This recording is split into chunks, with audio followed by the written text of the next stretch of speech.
Hey everybody, it's Moonbo here, and welcome back to more Endless Scrap Mechanic. So I'm here today sitting on top of the Burnin Grill. Now this is a very fancy restaurant here in Scrap Mechanic, but the only problem is that you're probably never going to get your food because everyone keeps setting everything on fire, and there's a good chance you're gonna have to evacuate because the whole place is gonna burn down anyway. But luckily for us, this place does have very strict safety measures when it comes to these fires, and that's what we're going to be doing today, guys, is we're going to be setting fires and putting them out using flamethrowers and a very cool new water gun. Now, before we start the tour of this restaurant and setting things on fire, I'm going to quickly mention, guys, that last week we checked out some really cool flubber balls. I made an awesome pool table. We played around with Con. Make sure you guys go check that out. And of course, today we're going to be checking out the water cannon. So if you guys have any suggestions for flubber ball creations or the water cannon and the flamethrowers and stuff like that, then be sure to let me know down in the comment section, guys. And if you are enjoying the return of Endless Scrap Mechanic, then make sure you let me know by hitting that like button. Alright, so now it is time to start the tour of this extremely fancy restaurant. I really don't feel safe going in here, but check this out, guys. So I whipped this up just to kind of, literally, I made a whole restaurant just so I can set it on fire, but I'm really happy with the way this restaurant turned out. I tried to add, you know, some details here and there with some ventilation. We got all of our set tables. Look at this. We even have napkins on the tables as well. Now, back here, we do have ourselves a kitchen. Oh, my goodness. Somebody has left the fridge open. So over here, though, we do have like a prep station kind of area. So you can see right here, we have like a chopping block section here with some produce as well as some cupboards.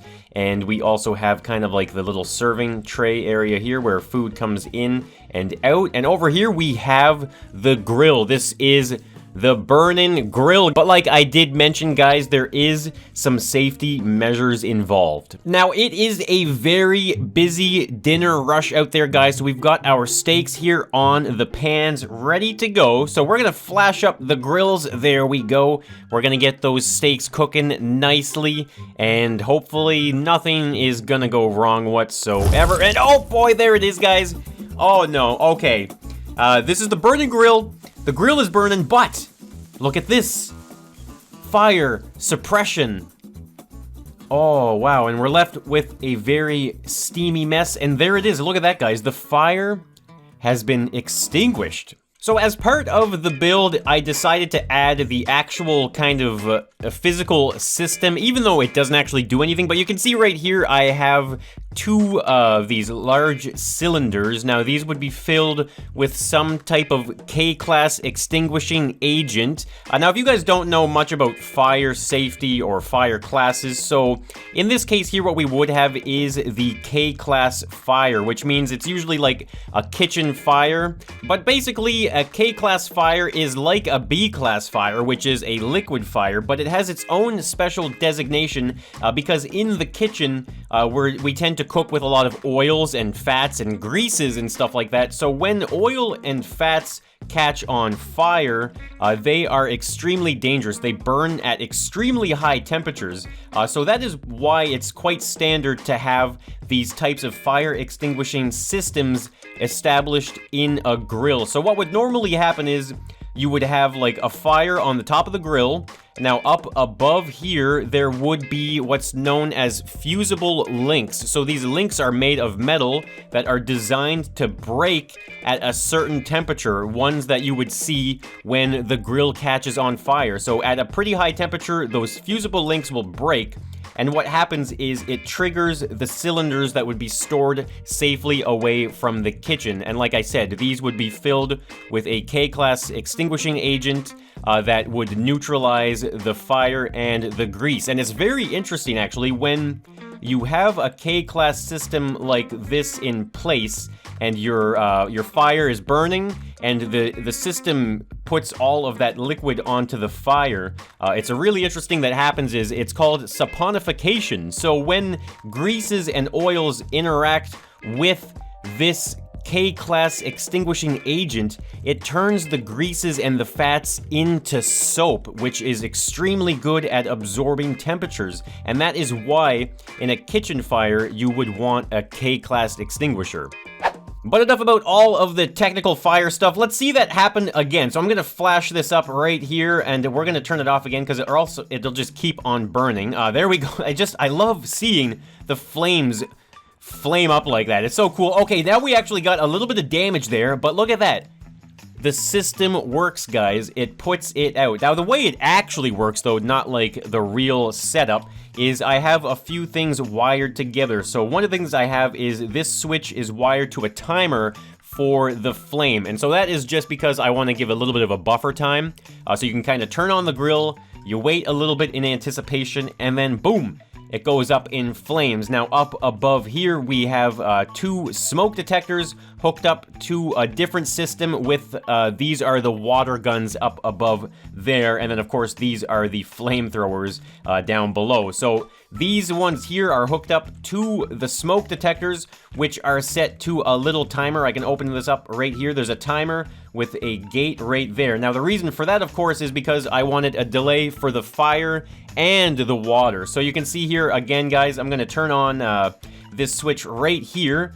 So the timers go up like so underneath, and then the flames kick in, and then over here, the timer starts because the smoke detectors detected the fire, and then there you go, the water pours out of the nozzles and slowly puts the fire out. Well, actually, it's kind of funny. If you don't turn this off, then they kind of just have an endless battle of flame versus water, which is kind of epic.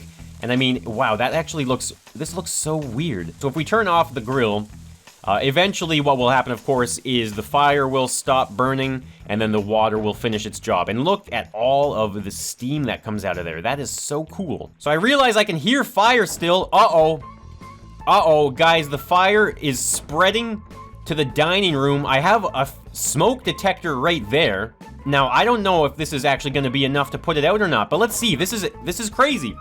The fire's spreading. I didn't know this was gonna happen, but we're gonna see what happens. We're gonna let it go. We're gonna leave it be, and we're gonna see if, okay, there it is. The overhead sprinkler is activated, and is it gonna put it out?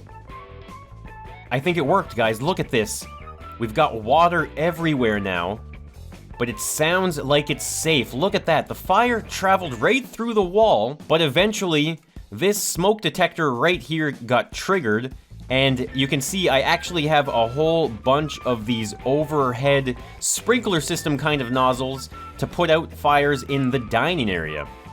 And so I did the whole thing again with those sprinklers up top. So you remember I have this kind of cylinder system right here. Now we can actually climb up this little ladder in the back here like so. And you can see up on the roof, I decided to kind of go the extra mile here and actually make a physical system of piping that hooks up to all of these water cannons up here. Now it's really cool. These ones are also set up to a timer to create the delay, because otherwise the fire appears and then the water puts it out instantly. So you want to kind of have a little bit of that buffer time for it to feel a little more natural. And then I kind of added, like, you know, a pump system right here hooked up to all of these pipes. So we saw the overhead sprinkler system in action, but it was really just isolated to this one little corner. Now, I'm actually quite happy with how it did work out, but this time we're gonna do it full scale. So I've created here this kind of stacked fire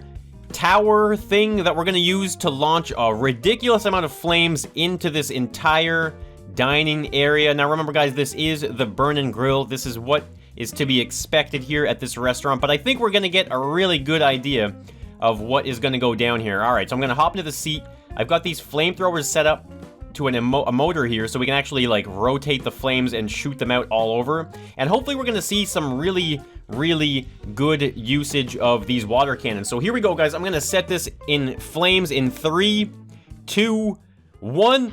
All right, there we go. We're gonna launch fire all over. I'm just shooting it everywhere. Okay, there we go. And the sprinklers, they've activated. It happened so fast. And look at that. The flames have been extinguished. Oh no, I see a fire in the back. There's still fire in the back. Uh-oh. Why is this not hooked up? Are these not reaching? Uh-oh, guys. The cucumbers, no! Okay, the restaurant is actually burning. The Burnin Grill is burning. Okay, no, there goes the cucumbers. Please, why won't this activate? You have to activate. All right, so maybe eventually that one is going to activate, but look at these fire physics, guys. They are extremely satisfying, and I'm just here waiting, watching this. Okay, it's getting worse. Is there anything on this side? Okay, on that side, it seems like it's okay. How is... Okay, there, finally! The sprinklers. This one, okay. You know what, though? The sprinkler system worked in the end. Maybe it took a few moments for it to actually activate in a meaningful manner, but look at this, guys. Even back here, the restaurant has been saved, and honestly, it might have looked bad, but at the end of the day, guys, this is a huge win, you know? Like, we've barely lost anything back here. Let's see what the damage was like out here. All right, we have a big hole in the window there. And is that it? Is that the only damage? Okay, you know what? I want to see a little bit more damage than that. So let's do this one last time here, guys. We're going to try and see how much fire we can actually place around this whole place here. Okay, here we go. The sprinklers are activating. I'm just going to keep launching flames. I guess actually the flames really aren't doing anything because the water just puts it out instantly before it even gets to leave the nozzle. Okay, wait, we've got a little fire in the corner. Uh-oh, guys. Uh-oh, the windows are breaking. Where's the closest smoke detector?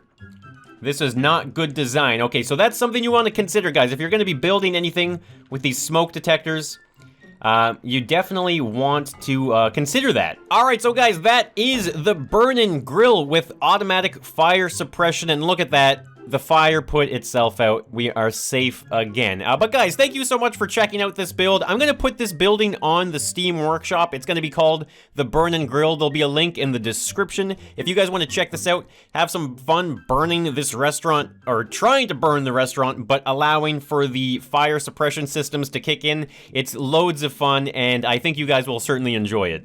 So guys, thank you so much for tuning into the video. If you guys are enjoying Endless Scrap Mechanic, then be sure to leave a like on the video, subscribe to the channel for more of this awesome Scrap Mechanic content, and if you have any suggestions, then put them down in the comment section below. So again, guys, thank you so much for tuning in, and I'll be seeing you in the next one, so bye for now.